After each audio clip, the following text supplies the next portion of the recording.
Here are the 8 guests on Johnny Carson who got the most drunk. Johnny Carson was, without a doubt, the king of late night for 30 years, bringing Hollywood's biggest stars into American homes with his trademark charm and perfect timing.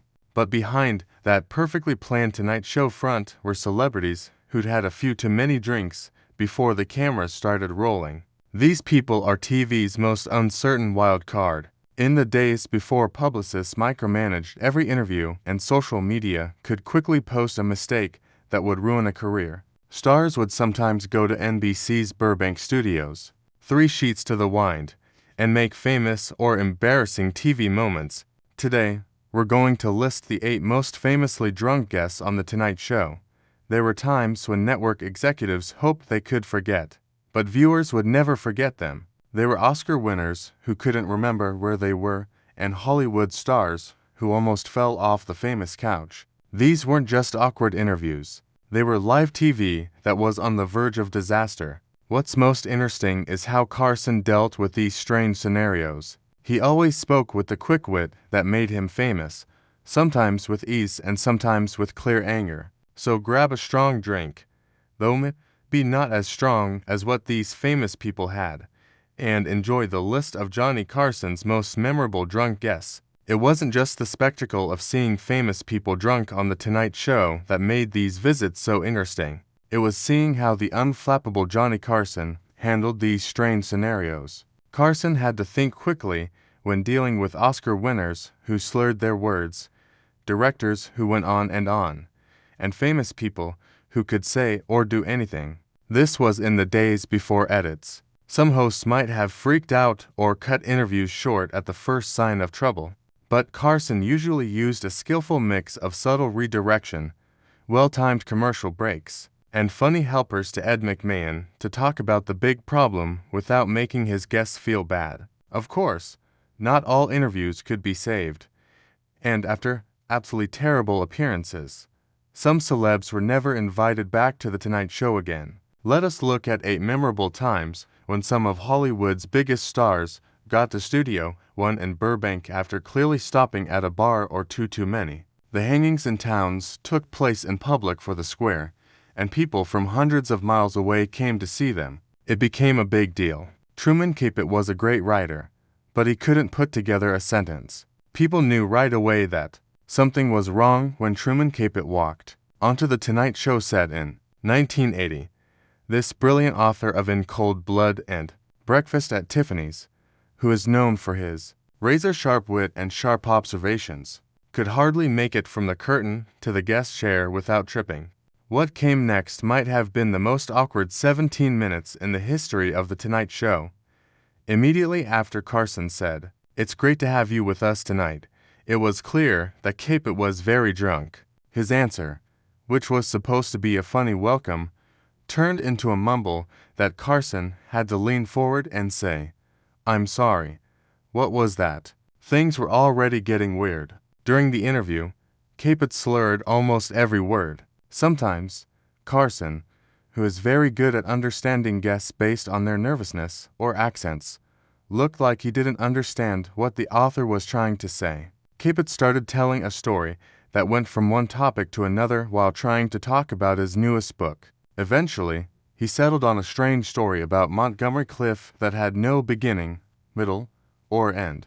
At first, the studio crowd was excited to see the famous author, but as the interview went on, they became more and more uncomfortable. People laughed nervously when Capote, who seemed to have forgotten he was on national TV, turned to Ed McMahon and asked if he could sit in his lap because he looked so cozy, like a teddy bear.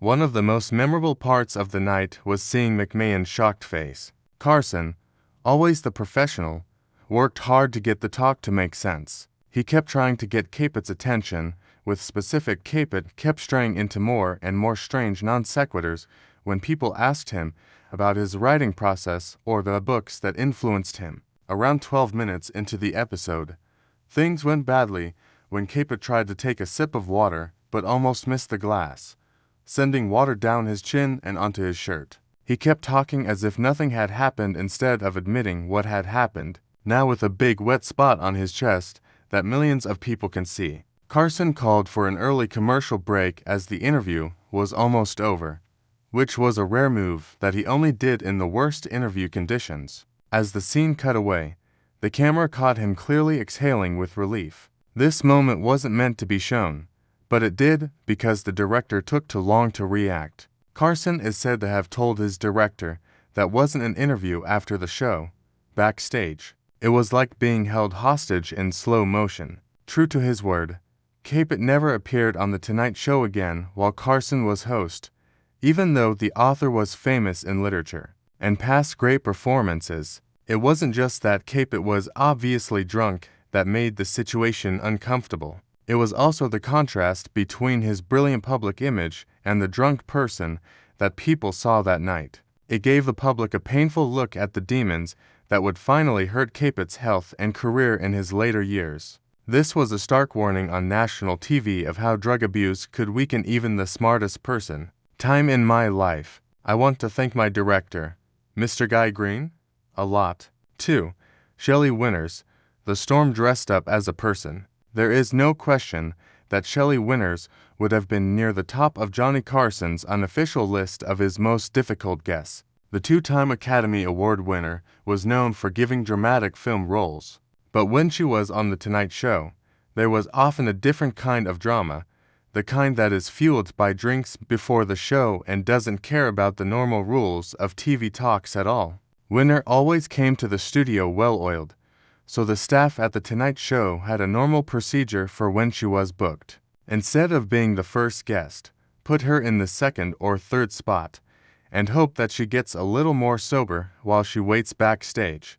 Winners usually kept drinking in their dressing room until they were called to the stage, so this approach rarely worked.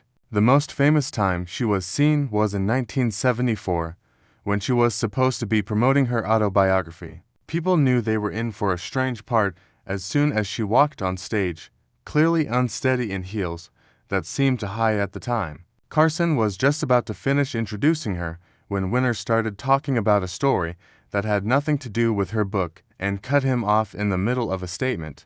What happened next was TV chaos. Many times, Winters talked over Carson, cutting him off, and at one point, he turned to talk straight to the studio audience. It was like Carson wasn't there at all. When he tried to get the conversation back to her book, she waved her hand and said, "Oh, Johnny, nobody cares about that. Let me tell you what happened with Marlon Brando instead." Things got worse when a young actor promoting his first big movie joined them on the couch. Instead of letting Carson question him, Winters kept talking over him. At one point, she put her hand on the young man's knee and told him he reminded her of Errol Flynn when he was younger. When the actor tried to answer Carson's question about his movie, Winters yelled out loud, "His movie, and very good.